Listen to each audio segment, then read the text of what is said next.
조준호입니다. 제 그 발표 페이지는요, 우리 자료 190쪽에서 237쪽에 해당이 됩니다. 꽤 그 논문이 깁니다. 저는 논문이 긴지도 모르고요. 어제 한번 다시 읽어봤습니다.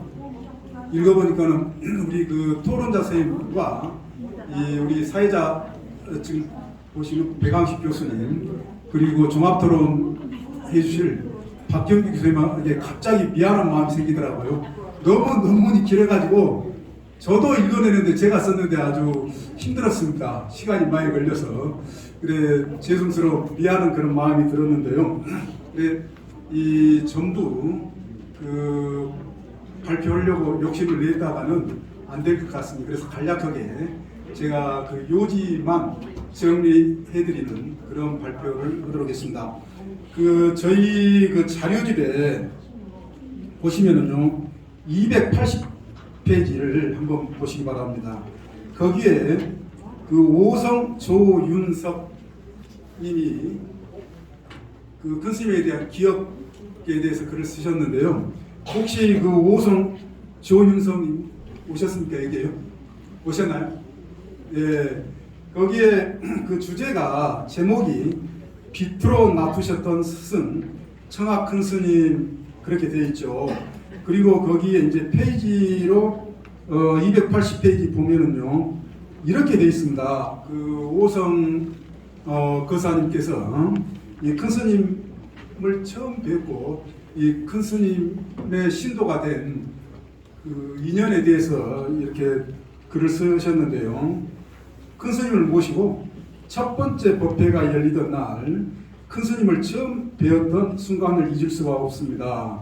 큰스님께서 오실 시간이 다가와 법회 장소에 가서 섰는데 그 순간 문이 열리면서 광채가 쏟아져 내리는 가운데 큰스님의 모습이 보였습니다. 그 순간 온몸으로 퍼졌던 존유를 평생 잊지 못합니다. 아, 저렇게 환희에 찬 모습으로 이 세상에 놔둘 수 있단 말인가.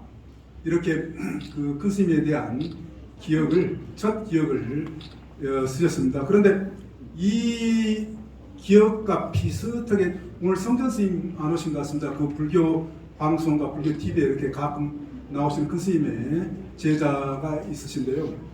그 성전스님의 그 책에서도 보니까는 첫 출가하시려고 큰스님에게 가서 인사를 드리고 고개를 들어서 큰스님을 보자 큰스님에게서 나오는 빛 알맹이라는 그런 표현이 있었습니다. 빛 알맹이가 대굴대굴 불러오면서 너무 놀라웠다라고 하는 그 책을 제가 예전에 그 본 적이 있는데요. 이렇듯 많은 분들이 그 큰스님에게 큰 감동, 큰스님의 위라고 하는 것은 뭐 여러 가지로 나타나는데요. 보여지는 모습에서 그리고 또 마음으로부터 느끼는 그런 어떤 위가 있는데 그 많은 분들이 그 큰스님으로부터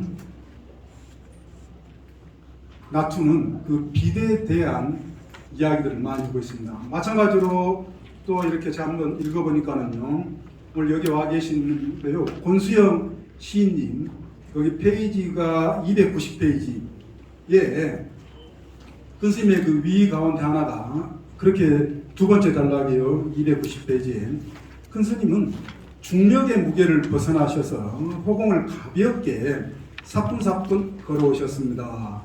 그렇게 호공을 걸어오시는 큰스님을 뵙는 순간 그동안 애매했던 성불의 의미가 확 밝아졌습니다. 지금 사람 몸 이대로 우리는 성불할 수 있겠구나라고 하는 그 확연함을 그날 그 순간 결정신신처럼 얻었습니다. 지금 사람이 몸 그대로 이대로라고 하는 것입니다. 이게 이제 그 중요한 것 같고요.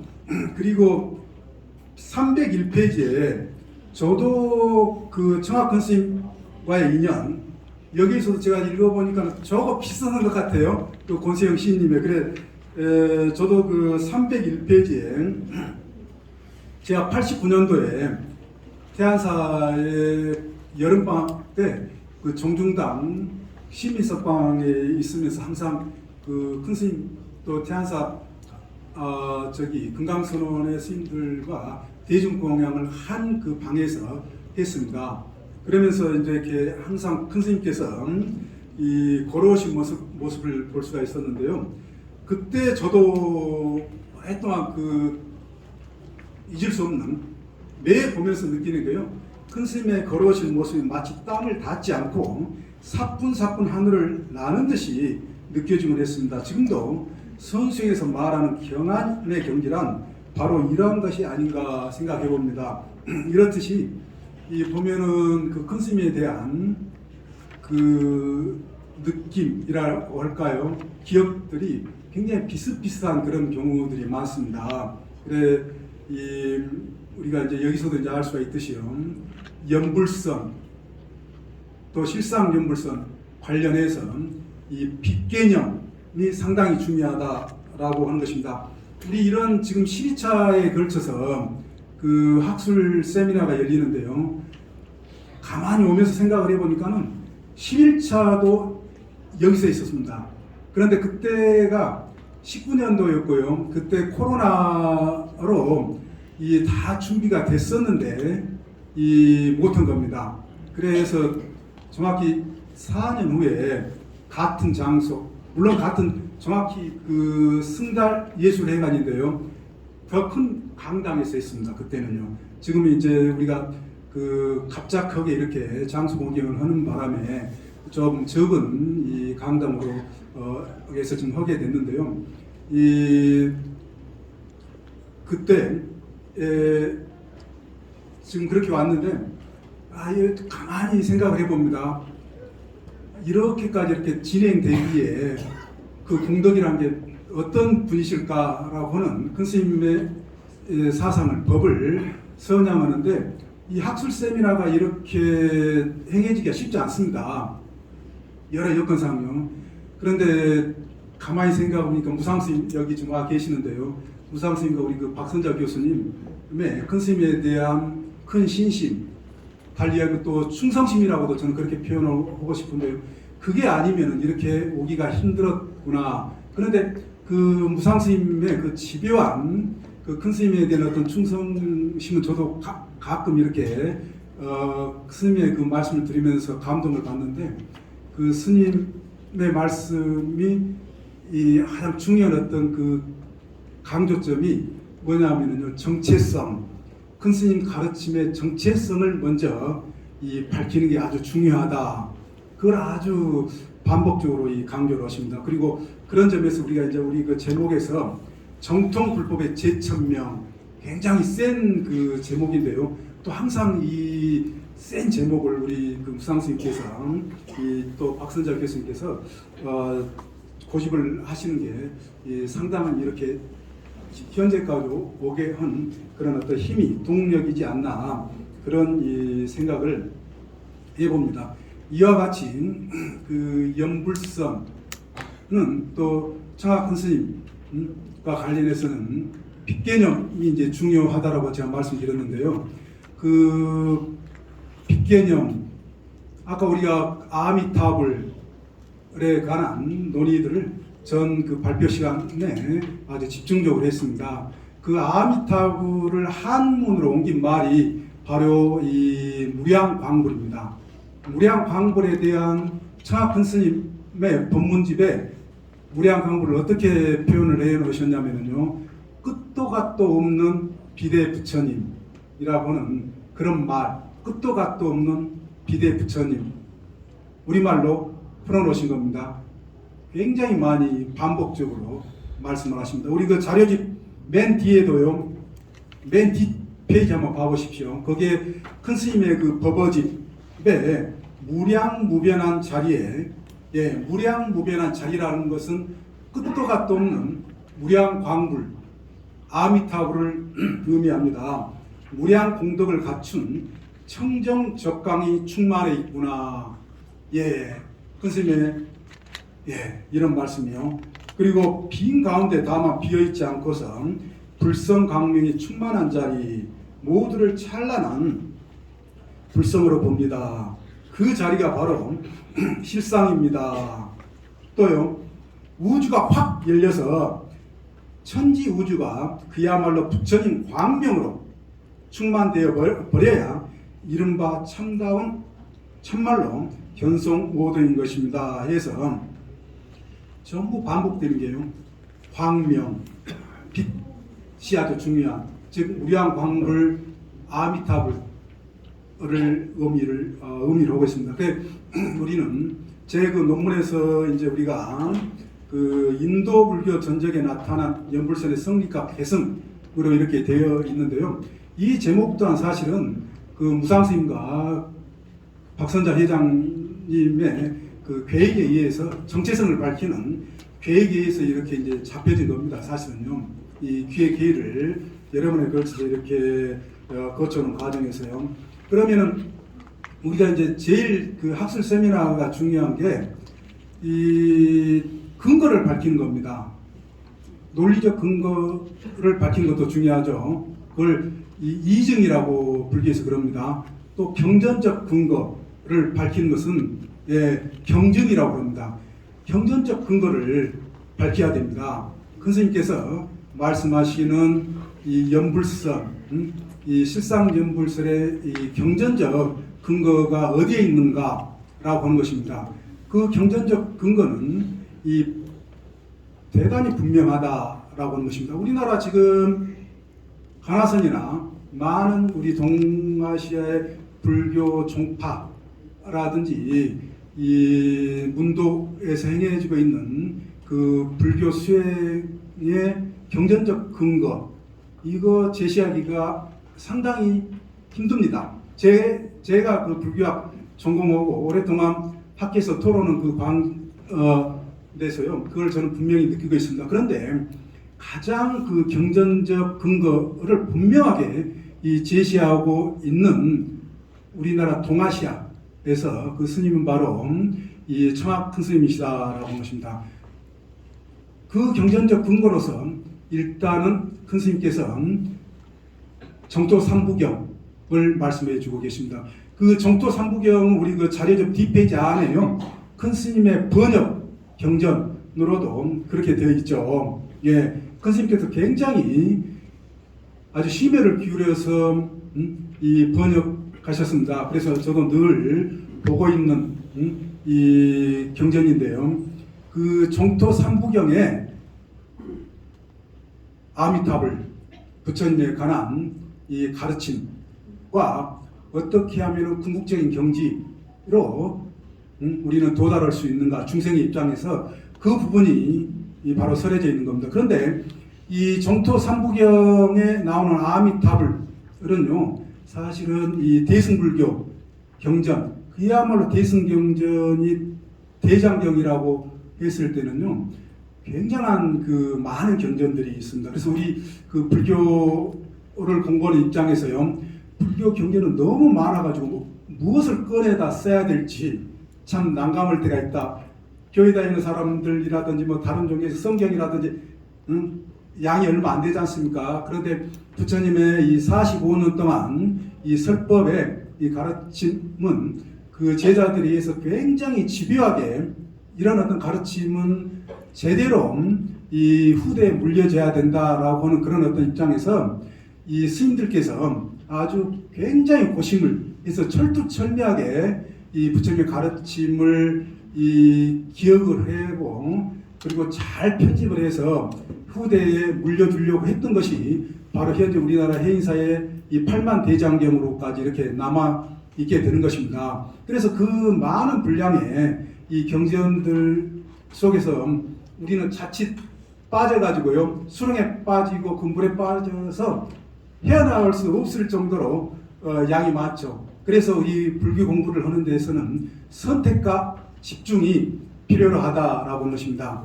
예, 선택과 집중. 그래 우리 그 동아시아 불교에서도 교상 판서, 교판이라고 그래서요, 이 많은 부처님의 가르침을 특정한 몇 개의 어떤 경전을 선택을 해가지고 그 경전에 집중해서 전체 불교 대의를 파악하는 것을 아주 중요하게 여긴 겁니다. 예, 그런 점에서 이제 청학 스님께서요, 바로 이 선택과 집중은 이 정토 삼부경이었고, 이 그러한 어떤 정토 삼부경에 나오는 이 아미타불에 관한 가르침은 대승경전에 이 그 방대한 양의 대승경전의 4분의 1, 학자들의 이용교에 따르면요, 제 이야기가 아닙니다. 학자들의 이용교에 따르면은 4분의 1을 차지할 정도로 아미타불에 대한 가르침이 많다라고 하는 것입니다. 대승경전. 그러면은 대승경전 말고도 그 이전에 더 이런 시기의 경전에서도요, 이 많습니다. 즉 이 초기불교, 소위 초기불교 경전이라고 하는 데서도 부처님의 본질은 빛으로 광명으로 설해지고 있다라고 하는 것입니다. 부처님의 이 본질이 빛과 광명이라고 하는 것은요, 부처님뿐만이 아닙니다. 모든 중생들의 이 본질은 바로 빛이요 광명이다. 우리 그 노래 가사에 예전에 우리들 마음에 빛이 있다면, 그런 노래 가사, 원하는 원망의 그런 그 노래 가사가 있지만, 실제로 불교에서는요, 우리들 마음에 우리 존재 자체가 본질적으로 빛의 존재, 광명의 존재다라고 하는 것입니다. 그래서 이 수행과 공부를 통해서 어두워졌던, 또 잃어버렸던 빛과 광명을 되찾아가는 것이 바로 이 공부를 하는 것이다. 수행의 정도를 나타내는 것이다. 그래서 아까 제가 그 큰 스님을 뵀을 때에 많은 사람들이 빛으로 그렇게 순간 느낄 수 있었던 이유가 바로 그와 같고, 그리고 큰 스님 스스로 뭐예요? 많은 본문에서 끝도 갓도 없는 빛에 관한, 그걸 우리는 제대로 알게 될 때에, 제대로 깨닫게 될 때에 우리의 이 존재를 근본적으로 이 바꿀 수 있다, 질적으로 전환시킬 수 있는 방법이 바로 이 빛, 광명과 관련이 되어 있다라고 하는 것입니다. 우리 불교 경전에서 반야신경 늘 독성을 하고 있지만, 빛이 없다라고 하는, 광명이 없다라고 하는 것이 바로 12연계의 첫 번째 무명입니다. 무명년의 행연식, 식연명색으로 이렇게 되는 12연기에서처럼요, 이 잃어버린 빛을 회복하는 것, 그게 큰 스님께서 말씀하신 마음의 고향, 우리 지금 광유사 명원 스님께서 그 입구에 마음의 고향 그 현판을 해놓으셨어요. 많은 사람들 그 현판 하나만 보는 것에 있어서 마음의 고향에 대해 생각해보고 아주 따뜻한 느낌을 느낀다라고 그 주변의 사람들이 아주 칭찬을 많이 하더라고요. 그와 같이 그 빛에 관한 개념이 아주 그 중요 개념인데, 그 자료집에 제 그 전반적으로 이 보면은요, 이 정토 삼부경, 아미타경이 됐든 관무량수경이 됐든 무량수경이 됐든 간에 전부 빛에 관한, 광명에 관한 이 가르침이 설해지고 있다라고 하는 것입니다. 그러면은 우리가 이제 아까 우리가 칭명연불, 입으로 계속 반복적으로 부처님을 부르는 그 연불, 또 글로 쓰는 사경의 그런 어떤 방법도 대단히 중요합니다. 공부의 방법으로요. 그거 경전 어디에도 부정하는 말 없습니다. 그리고 어떤 스님들께서도 그거 아니다라고 그 입으로 아미타불을 부르고 또 사경을 하는 이런 어떤 공부법에 대해서 뭐라고 하신, 그게 잘못됐다거나 아니다라고 하는 그런 어떤 가르침 어디도 찾아볼 수가 없습니다. 우리 도단님께서 이제 그걸 질문을 하셨는데요. 그런데 경전이라는 것은요, 이 부처님 가르침은요, 우리가 일상에 누구나 다 할 수 있는 그런 어떤 수준은 당연한 거죠. 그것보다는 그걸 좀 더 차원을 높은, 더 아주 효과를 낼 수 있는 그런 어떤 이 법을 부처님께서 이 말씀을 하고 계신다라고 하는 것입니다.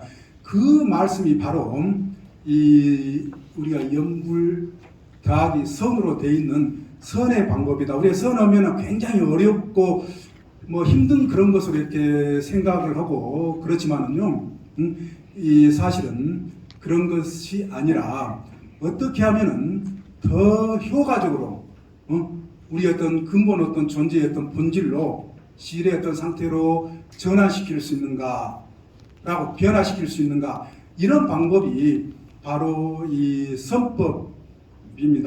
그래서 물론 입으로 또 글로 이렇게 하는 것도 효과가 있습니다. 그렇지만은 그보다 더 아주 분명한 어떤 효과가 있는 것이 마음의 법으로 들어가는 것이 훨씬 더 효과가 있다. 그래서 우리 살아있는 동안에 이 빛에 관한 밝음에 관한 공부, 이게 우리 몸에 체현이 되어 있으면은요, 살아있을 때도 밝고 행복한 그런 어떤 삶, 부처님과 같은 삶이 되고요.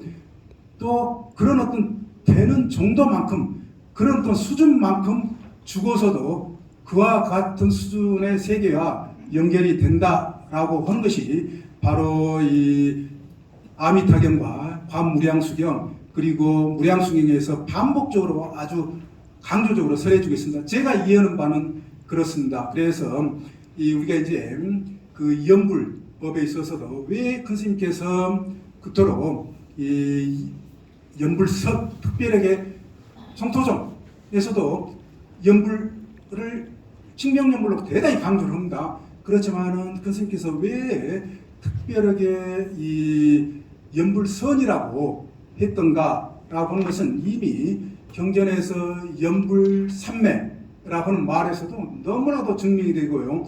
관무량수경이라든지 무량수경이라든지 아미타경이 사실 본질적으로 전부 선법에 속한 삼매에 관한 선에 관한 경전이다라고 하는 것입니다. 제 논문의 요지는요, 이것을 제가 이 경증으로서 논문 경전 인도불교에서 연불선의 근거는 바로 이렇게 이 정토삼부경, 그 가운데서도 관무량수경을 큰 스님께서는 이 시심시불이라고 하는 것이 관무량수경에 나옵니다. 그래서 이 관무량수경을 가장 중요하게 여기셨다라고 하는 것까지 저는 밝혀봤습니다. 이상으로 제 발표를 마치겠습니다.